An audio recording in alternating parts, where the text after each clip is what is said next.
Podcast BRIN, podcast riset dan inovasi, eksplorasi sains tanpa batas.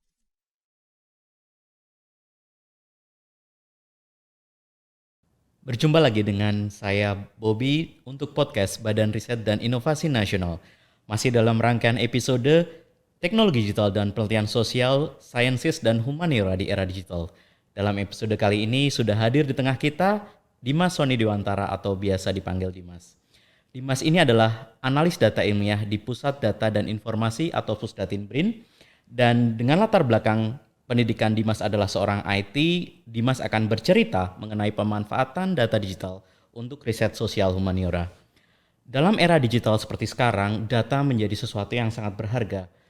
Dari data digital dapat dilakukan untuk monetasi, kemudian analisa perilaku individu dan advertisement, riset pasar, proyeksi harian, hingga early warning system maupun evaluasi kebijakan.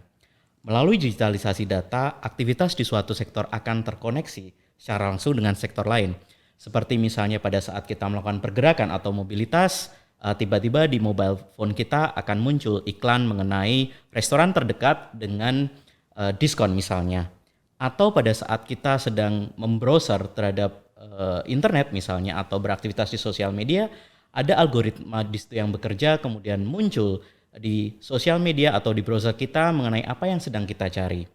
Terakhir saya sempat baca berita bukan hanya interest pada mesin pencarian atau algoritma pada sosial media, pengumpulan data digital pun sudah merambah pada mesin yang diperintah melalui pesan suara. Yang ini kemudian termanifestasi melalui sosial media terkait dengan kata yang sering kita ucapkan melalui perintah suara tersebut. Dan bagaimana menurut Dimas melihat perkembangan digitalisasi data saat ini? Baik, selamat siang Mas Bobi. Siang. Oke, mungkin lebih ke cerita pengalaman aja Mas Bobi ya. Terkait dari digitalnya sekarang ini kan kita memasuki era baru, big data ya. Big data dalam artian setiap aktivitas kita, interaksi kita semua terrecord sebenarnya kan. Gitu. Nah itu yang digunakan oleh stakeholder dalam artian stakeholder data, pihak-pihak yang berusaha untuk menganalisa perilaku kita dari data sosial tadi itu, seperti itu. Dan jika kita kaitkan dengan konteks penelitian, apakah era digital ini dapat dimanfaatkan untuk mendukung riset, terutama penelitian-penelitian tentang sosial humaniora misalnya? Iya. Oke, yang saya lihat ya dari apa yang sedang terjadi sekarang itu lebih ke memaksa ya Mas Ubi ya sebenarnya untuk meneliti, terutama di penelitian sosial untuk beralih dari tradisi penelitian yang konvensional menuju ke era digital ya terutama gitu, karena sekarang data itu kan kita istilahnya kebanjiran Mas Ubi, data ya. Semua data itu kan big data terutama data yang unstructured ya, yang tidak terstruktur itu kan perkembangannya, variasi datanya itu luar biasa sekarang, dan itu sebenarnya peluang yang sangat besar bagi peneliti sosial terutama untuk bisa lebih mengambil data yang representatif dari interaksi masyarakat di luar sana seperti itu.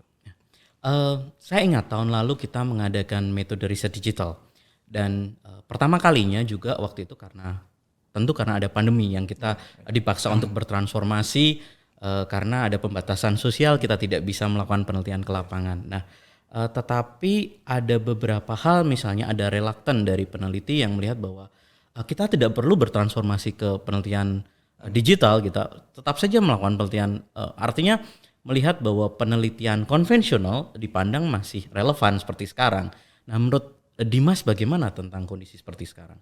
Iya Mas, lebih ke adaptasi ya sebenarnya. Kita kan menggunakan metode yang kita pakai itu sesuai dengan apa yang kita butuhkan gitu kan. Jadi memang metode konvensional juga masih diperlukan ya, terutama untuk daerah-daerah penelitian di daerah-daerah yang belum terjangkau teknologi ya gitu, seperti yang belum banyak pengguna sosial media contohnya. Itu kan datanya belum sampai capture secara real gitu apa yang terjadi di sana. Nah, di sana itu metode penelitian konvensional mungkin masih dibutuhkan di sana seperti itu. Atau kalau kita supaya lebih mudahnya mungkin kita coba bertanya ke saudara Dimas, apa saja sih pengalaman yang sudah dilakukan saudara Dimas selama di LIPI sebelum kita bertransformasi menjadi BRIN seperti sekarang, Pelatihan-pelatihan apa yang dilakukan berbasis data digital, terutama di bidang artificial intelligence, kemudian big data ataupun machine learning? Baik Mas. Based dari pengalaman saya ya, sebenarnya saya juga baru mulai di bidang ini ya, sejalan dengan studi lanjut saya, yang kebetulan mengambil peminatan di data science dan artificial intelligence. Itu saya golongkan beberapa penelitian saya itu ke dua topik besar, computer vision dan NLP atau natural processing language gitu. Untuk computer vision saya pernah ya bersama teman-teman mengembangkan suatu model ya sebenarnya, model deep learning. Di sini saya pakai deep learning untuk identifikasi itu Mas, spesies anggrek liar. Yang endemik Indonesia dan dilindungi. Ini berangkat dari keprihatinan saya melihat bahwa spesies tertentu tuh diperjualbelikan secara bebas gitu, padahal ada peraturan pemerintah yang jelas-jelas melindungi spesies tersebut diperjualbelikan gitu. Jadi ini lebih ke nanti implementasinya ke e-commerce terutama. Jadi mungkin nanti kalau ada pengembangannya lagi lebih ke bisa kayak preventif, dalam artian sistem ini mendeteksi transaksi yang sebenarnya ilegal gitu tapi tetap dilakukan gitu, jadi ada penjagaan di situ gitu. Atau mungkin menjadi sesuatu yang lebih mudah dimengerti nih, kira-kira apa sih kekuatan riset berbasis data digital dibandingkan menggunakan data konvensional? Yang dalam hal ini bukan berarti bahwa penelitian dengan data konvensional itu tidak lebih baik dengan data digital, tetapi karena kita sekarang masuk di era digital yang mana hampir sepertiga kehidupan kita dihabiskan di digital.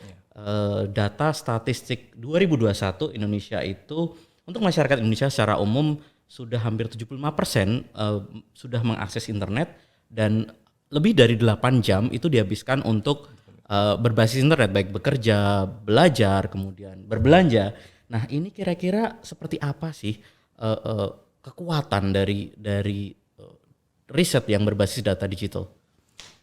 Iya Mas, yang saya lihat ya terutama kelebihan dari riset data digital ini adalah semua yang dihasilkan itu berbasis data Mas. Gitu. Jadi dia lebih objektif, itu terbebas dari subjektivitas. Kalau konvensional itu kan kita terarah ya, bias ya. Iya. Gitu. Tapi kalau untuk data ini selama modelnya akurat, gitu kan, datanya juga sehat, dalam artian datanya itu balance, gitu kan, ibaratnya data itu cukup representatif dengan kondisi yang ada, gitu kan, itu hasilnya akan lebih objektif. Seperti itu. Jadi kita mendapatkan pola apa adanya sih dari data seperti itu. Dan menurut Dimas sendiri, apakah data digital di Indonesia itu sudah representatif atau belum? Atau harus ibaratnya sudah bisa digunakankah untuk penelitian? Kira-kira data-data digital artinya sudah memenuhi kriteria. Kalau di luar kan memang mature ya.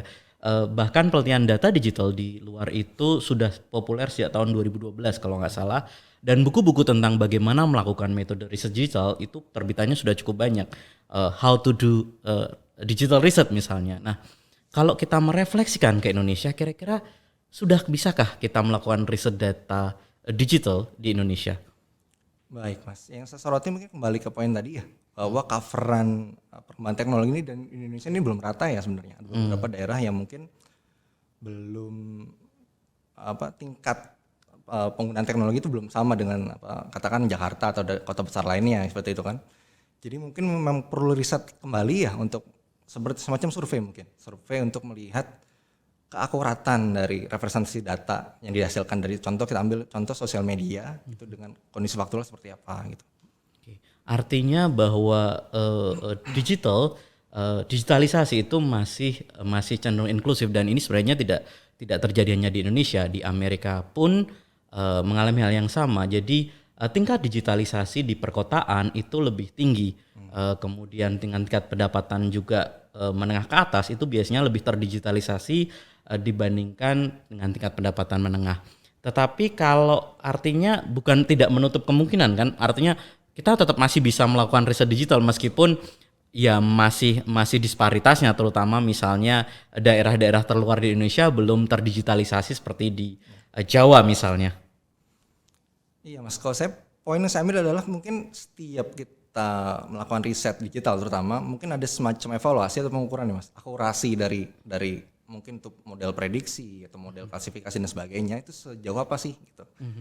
Kita kan bisa menentukan baseline gitu kan, ibaratnya semacam baseline juga dan juga threshold untuk tingkat kepercayaan kita dengan model kita seberapa besar gitu. Nah, bila modelnya sudah memenuhi syarat itu mungkin bisa diimplementasikan lebih jauh seperti itu.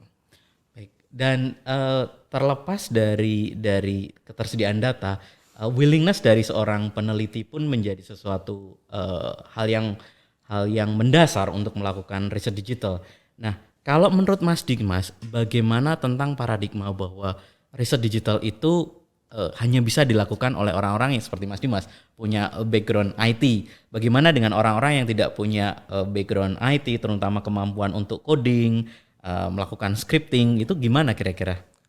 Iya Mas, memang jadi problem tersendiri ya gitu. Tapi sebenarnya ada jalan keluar lain, jadi nggak semuanya coding ya. Bahkan ada beberapa tools data science yang sebenarnya udah codeless, dalam artian itu tinggal drag and drop aja untuk penggunaan model ya. Apa itu kira-kira? Seperti contoh, saya ambil contoh mungkin semacam RapidMiner Mas. RapidMiner Rapid itu kan Miner, open source ya. Itu dalam artian bebas digunakan gitu kan. Berarti tidak harus subscribe ya dia ya? Setahu saya enggak Mas, Oh enggak ya. langsung digunakan aja gitu. Nah, kalau misalnya udah disebutkan ada RapidMiner, kemudian kalau nggak salah ada Netlytic ya, Netlytic, betul. kemudian ada juga yang Orange misalnya ya. Kira-kira buat orang-orang seperti saya, misalnya saya tidak punya background IT, harus mulai dari mana ya supaya bisa belajar dengan data digital? Tadi yang disampaikan Dimas bahwa data digital punya coverage yang lebih luas, dan pada saat kemampuan cleaning data itu baik, maka dia bisa lebih akurat dibandingkan data konvensional misalnya yang survei langsung. Nah, kira-kira harus mulai dari mana nih buat seseorang yang tanpa basic IT untuk belajar riset digital? Iya Mas, kalau yang saya lihat lebih ke goalnya dulu ya. Gitu loh. Jadi penelitian itu kita harus tahu dulu nanti mau seperti apa hasil yang mau dihasilkan gitu kan. Oke, main message-nya apa gitu ya? Betul. Lalu kemudian juga ya harus adaptasi dengan data science sih Mas. Data science ya. Sekarang penerapannya kan bisa ke semua disiplin ilmu ya. Gitu. Jadi bukan lagi ilmu yang spesialis untuk satu, katakan untuk IT misalnya gitu, enggak juga gitu.